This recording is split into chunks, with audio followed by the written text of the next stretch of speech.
நாடு முழுவதும் திருத்தப்பட்ட புதிய ரயில் கட்டணம் இன்று முதல் அமலுக்கு வருகின்றது. நாடு முழுவதும் உள்ள 19 மண்டலங்களில் 12,617 பயணியர் ரயில்கள், 11,700க்கும் மேற்பட்ட சரக்கு ரயில்கள் இயக்கப்பட்டு வருகின்றன. தினமும் 2,40,00,000 பேர் ரயில்களில் பயணம் செய்கின்றனர். இந்நிலையில் ரயில்வே ஊழியர்களின் சம்பள உயர்வு, ஓய்வூதிய செலவு, முதலீட்டுச் செலவு அதிகரிப்பு போன்ற காரணங்களால் சிறிய அளவில் ரயில் கட்டணம் உயர்த்தப்பட்டுள்ளது. அதன்படி 215 கிலோமீட்டர் தூரத்திற்கு மேல் செல்வோருக்கு மட்டும் கட்டணம் உயர்த்தப்பட்டுள்ளது. அதாவது சாதாரண வகுப்பில் 215 கிலோமீட்டர் வரை பயணம் செய்வோருக்கு கட்டண உயர்வு இல்லை என்றும், அதற்கு மேல் பயணம் செய்தால் கிலோமீட்டருக்கு 1 பைசா வீதம் கட்டணம் உயர்த்தப்பட்டுள்ளதாகவும் தெரிவிக்கப்பட்டுள்ளது. குறிப்பாக 216 கிலோமீட்டர் முதல் 750 கிலோமீட்டர் வரையிலான பயணத்திற்கு 5 ரூபாய் உயர்த்தப்பட்டுள்ளது.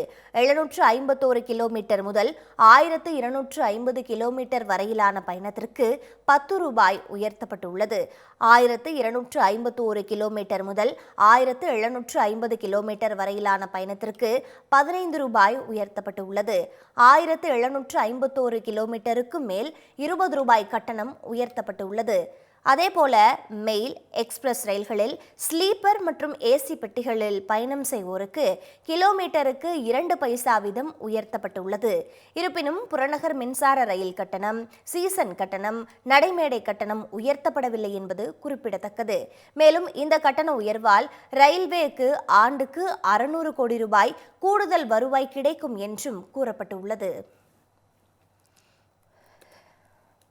மதுரை மக்களே, மதுரை சிட்டிக்குள்ள அதுவும் உங்க பட்ஜெட்குள்ளேயே பிளாட் வாங்கணுங்கிற கனவு இப்போ கைகூடி வந்தாச்சு. மதுரையின் முதல் ப்ராஜெக்டில் ரோட்டுக்கு காசு இல்லாததால் 72 மணி நேரத்தில் 533 மனைகள் விற்கப்பட்டன. மீண்டும் ரோட்டுக்கு காசு இல்லாமல் பிரீமியம் வில்லா மனைகளை மதுரை வேலம்மாள் மருத்துவக் கல்லூரி அருகில் அறிமுகப்படுத்துகிறோம். Launching G Square Valley Crest, Madurai Velammal medical college அருகில். Early bird price ரேரா approved villa plots வெறும் 9.9 lakhs%. சிட்டிக்குள்ள பிளாட் உங்க கனவு வீட்டுக்கான perfect spot. For bookings call